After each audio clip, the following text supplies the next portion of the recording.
360 de volta e eu te pergunto se você já parou para reparar que no nosso dia a dia estamos rodeados de comida. Comemos porque estamos felizes, para comemorar, porque estamos tristes e ainda mais com distanciamento social.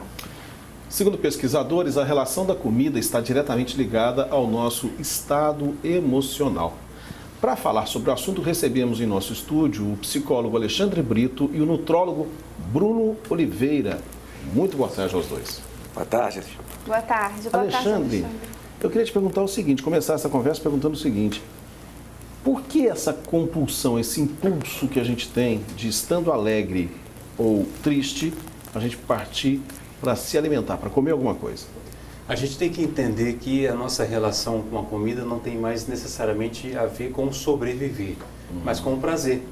Então, quando a gente percebe que essa relação nossa com a comida, ela tem uma outra função, não só uma função ali de sobrevivência, como a gente pode ver em outros animais e não necessariamente no animal humano, a gente percebe que a gente não tem uma relação com a comida já determinada por instintos, e isso pode fazer com que a gente se envolva com ela de várias formas, tanto de modo prazeroso ou até no excesso, como numa festa, ou para você tentar compensar algo, ou num momento de ansiedade. Ou seja, a gente percebe que os afetos, os sentimentos estão ligados diretamente a nossos hábitos alimentares, a alimentação, a nossa relação com a comida. Um dia muito ruim, às vezes a gente se oferece um alimento enquanto um eu mereço, e aí às vezes desse dia eu mereço, a gente está sempre pedindo ali alimentos, né, online, comida, enfim, produtos que podem nos levar ao pior.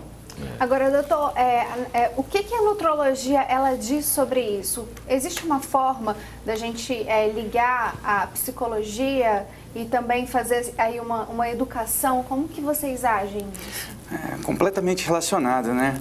A gente tem uma relação com a comida hoje com o objetivo de você estar buscando os nutrientes necessários para a sua vida, né?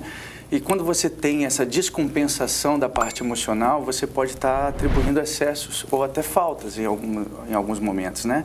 Então, quando você busca uma saúde, uma sensação de uma busca pela melhor qualidade de vida, pela saúde corporal, também é importante a alimentação de maneira adequada, né?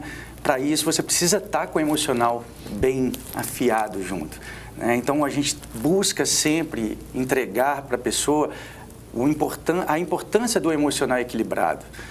Estando com o emocional equilibrado, você consegue entregar uma alimentação mais adequada, né? Então, você tem que buscar quais são os seus escapes e buscar o equilíbrio em tudo. Vamos, então, abordar o escape, porque tem pessoas, por exemplo, que acabam compensando, digamos, esse lado emocional, consumindo muito chocolate, né? Perfeitamente. Tem outras que fazem, quer dizer, elas têm uma certa compulsão por doces de outros tipos. Como é que dá para controlar? Quer dizer, eu estou ali no momento em que eu estou escapando, digamos, da minha dieta. Como é que eu faço para dar uma controlada e não cair nessa armadilha de consumir muito chocolate, muito doce, ou coisas assim? Então, aí vem a questão do entendimento e das necessidades que a gente tem, né? Vamos lembrar que o chocolate não é um vilão, dependendo de como ele é produzido, né? O chocolate tem algumas substâncias em sua fórmula que entregam para a gente alguns aminoácidos que são precursores de hormônios importantes para a gente, como a serotonina, a dopamina, que nos traz a sensação de prazer. Então, ele entrega um benefício também, mas ele não pode ser de maneira exagerada. Então, a gente tem que ter um pouco mais de disciplina em relação ao tipo de alimento que a gente faz e aos horários até. Quando a gente cria hábitos, quando a gente cria disciplina de horários de alimentares, são muito mais fáceis de a gente poder manter um equilíbrio do peso, um equilíbrio dos excessos. Não pular almoço, não pular café da manhã. Tem muita gente que defende o jejum intermitente, né? Então, o jejum intermitente é uma estratégia alimentar e que não é ruim, ela é boa. A gente tem que entender que o jejum intermitente ela é formado dentro da seguinte preceito: você vai entregar para a sua alimentação, naquele dia, o que você precisa, no entanto, somente dentro de um certo horário. Inclusive, o jejum intermitente, ele também auxilia no equilíbrio da ansiedade. Você saber trabalhar que você não pode comer em certos horários. Então, ele não é de todo mal, muito pelo contrário, ele até auxilia de certa forma. Alexandre, eu quero abordar um outro aspecto com você. Você falou muito aí a respeito do prazer.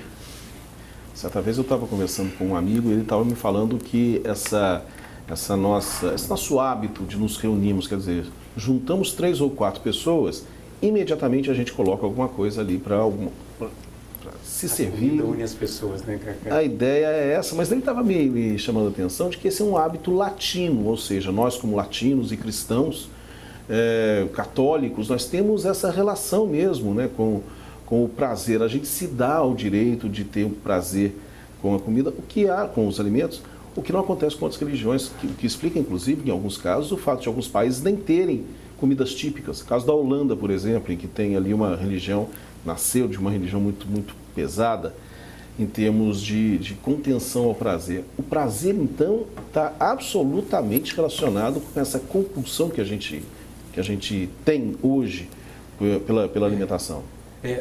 Primeiro eu vou abordar 2 coisas. A Sim. primeira é que você trouxe essa cultura, esse banquete que a gente oferece para o outro.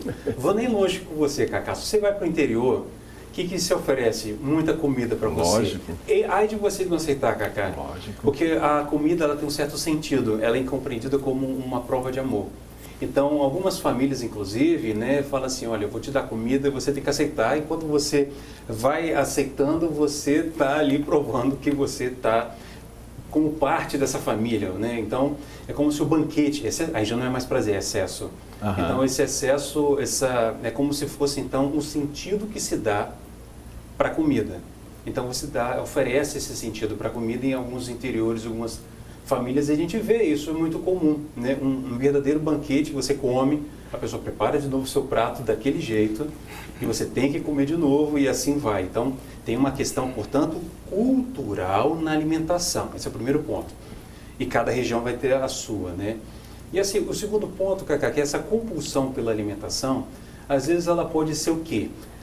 Veja bem, nós nos relacionamos com o trabalho, com amigos, com familiares, com o corpo, com atividades que a gente realiza, mas muitas vezes a gente acaba tendo uma relação quase que exclusiva com a comida, né? Então, assim, para compensar um mau trabalho, para não ter contato com tal pessoa, esse contato foi muito ruim, ou uma frustração, um certo fracasso, você não externaliza de outra forma, mas você acaba realizando aquela experiência ruim diretamente com a comida. Aí se torna uma compulsão.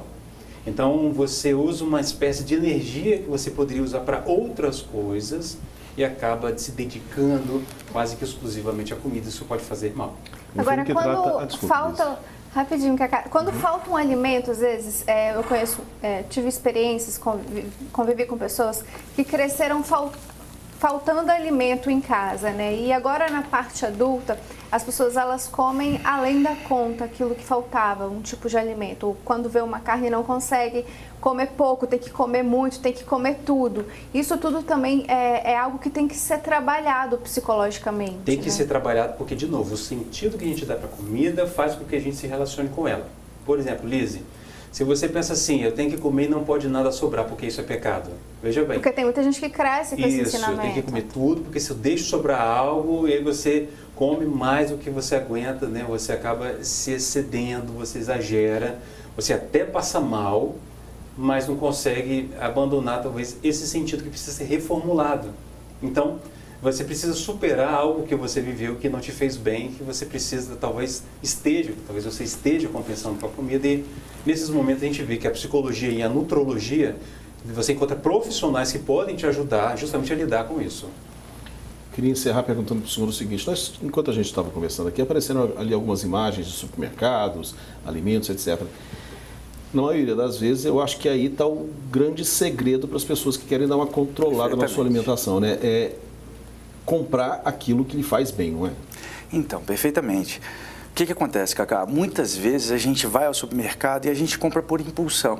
Se você dormiu uma noite ruim, se você bebeu uma bebida alcoólica excessivamente na noite anterior, você vai chegar no supermercado e você geralmente vai buscar alimentos mais calóricos, você vai buscar alimentos que te trazem mais prazer e até mesmo para compensar aquele cansaço que você está, que é uma maneira que você entende. O seu corpo entende de maneira errada que você precisa daquilo. Então você vai pela impulsão.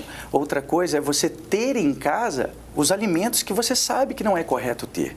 Então você tem que fugir dessas armadilhas, né? Buscar, geralmente, fazer suas compras descansado, sem excessos do dia anterior, buscar comprar aquilo que realmente você precisa. Não ir com fome. Exatamente. Evitar doces, evitar biscoitos. É muito comum a gente chegar, conversar com um paciente onde ele fala, doutor, eu acabo beliscando muito, belisco biscoito, belisco Doritos.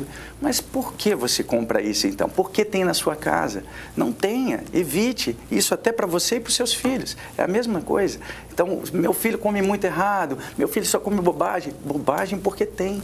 Se ele tiver mais... planejamento, né? Eu acho Exatamente. Que o planejamento é o se você tiver mais frutas dentro de casa, se você tiver menos alimentos industrializados, aquela velha história que a gente fala, né? Descascar mais, desembalar menos, né? Isso vai te entregar uma alimentação melhor, mais saudável, menos calórica e que vai poder favorecer você a ter um equilíbrio melhor do seu corpo. Ótimo. Muito obrigado. Queria agradecer. Obrigado pela participação de vocês.